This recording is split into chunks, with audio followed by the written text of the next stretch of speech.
नमस्कार। कभी ऐसा लगा है कि इस डिजिटल दुनिया के शोर में कुछ भी याद रखना मानो नामुमकिन सा हो गया है? अगर हाँ, तो इस एहसास में कोई अकेला नहीं है। आज हम जरा समय में पीछे चलेंगे और उन पुरानी तकनीकों को खोज निकालेंगे जो हमारे दिमाग को फिर से एकदम तेज बना सकती हैं। अच्छा, एक पल के लिए सोचिए। आज बस सुबह से लेकर अब तक कितनी सारी चीजें नजरों के सामने से गुजरी हैं। सैकड़ों या शायद हजारों।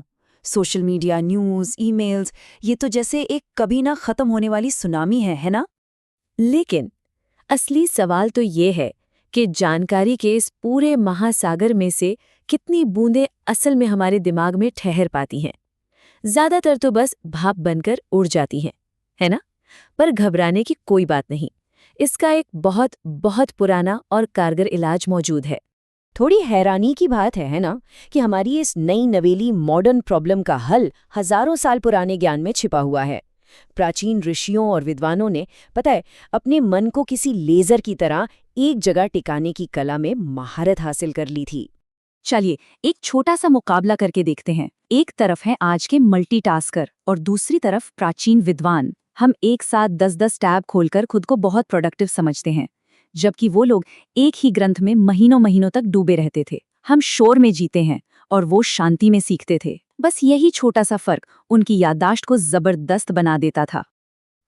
तो क्या इन रहस्यों को जानने के लिए तैयार हैं? चलिए, शुरू करते हैं सबसे पहले और सबसे जरूरी कदम से, अपने मन के बगीचे को तैयार करना। क्योंकि ज्ञान का बीज तो तभी उगेगा ना, जब जमीन उपजाऊ होगी। सोच कर देखिए, क्या एक तूफानी उथल-पुथल वाली झील में किसी का अक्स साफ दिख सकता है? कभी नहीं। हमारे पुराने विद्वान ये बात जानते थे कि हमारा मन भी ठीक उसी झील की तरह है, और ध्यान के जरिए वो मन के इस तूफान को एकदम शांत कर देते थे, ताकि ज्ञान का प्रतिबिंब बिल्कुल साफ नजर आए।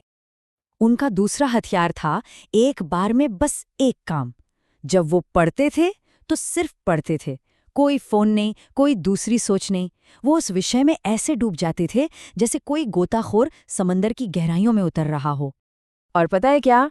इसी पुरानी तकनीक को आज हम एक बड़े फैंसी नाम से जानते हैं, डीप वर्क।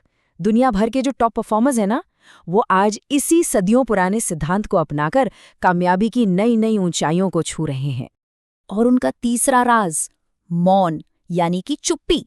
आज हम लोग चुप्पी से डरते हैं ना, लेकिन उनके लिए ये एक सुपर पावर थी। मौन में ही वो अपने विचारों को सुलझाते थे, ठीक वैसे ही जैसे कोई उलझे हुए धागों को सुलझाता है। क्योंकि वो जानते थे कि बिना आत्ममंथन के ज्ञान सिर्फ जानकारी का एक ढेर बनकर रह जाता है। तो ठीक है, मन शांत हो गया। अब क्या? अब आता है असली खेल। ये सिर्फ जानकारी को अंदर लेने तक ही सीमित नहीं था, बल्कि उसके साथ कुश्ती लड़ने, उसके साथ खेलने के बारे में था। ये थी सीखने की सक्रिय कला। जरा कल्पना कीजिए, हजारों पन्नों की किताबें, बिना किसी कागज या कलम के, सिर्फ दिमाग में स्टोर की हुई। प्राचीन भारत में श्रुति परंपरा के जरिए ठीक यही होता था। वेदों जैसे बड़े बड़े ग्रंथों को लय और संगीत के साथ एक पीढ़ी से दूसरी पीढ़ी तक पहुंचाया गया, और इसी वजह से वो हमेशा के लिए अमर हो गए। और हाँ, ये कोई जादू नहीं था, इसके पीछे पक्का विज्ञान है।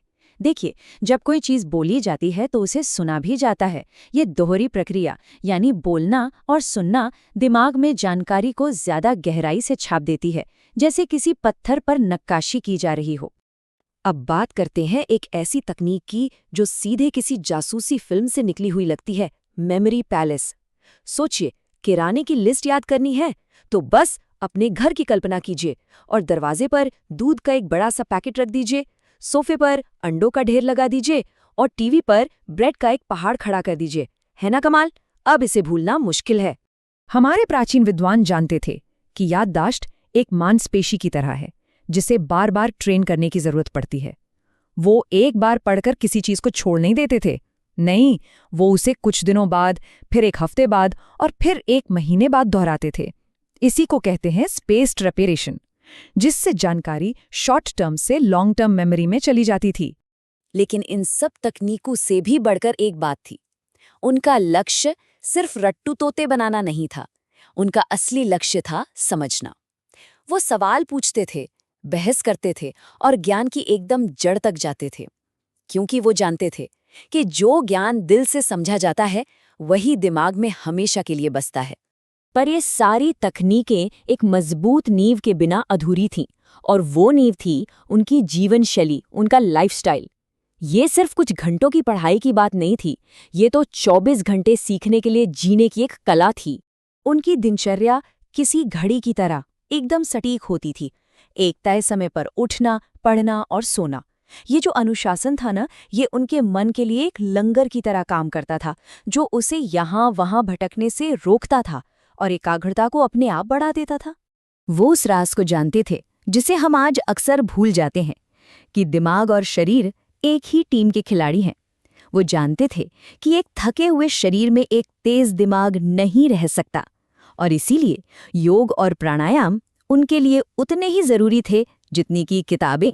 और आखिर में सबसे जरूरी नियम, ज्ञान को जियो। वो सिर्फ जानकारी इकट्ठा करने वाली चलती फिरती लाइब्रेरी नहीं थे, वो उस ज्ञान को अपने कर्मों में, अपनी जिंदगी में उतारते थे, क्योंकि जब किसी चीज का इस्तेमाल किया जाता है तो वो हमेशा के लिए अपनी हो जाती है। तो क्या ये सारा ज्ञान सिर्फ इतिहास की किताबों में कैद रहने के लिए है? बिल्कुल नहीं। संदेश एकदम साफ है। इस डिजिटल तूफान के बीच भी गहरी एकाग्रता और सच्ची सीख हासिल करना आज भी पूरी तरह से मुमकिन है।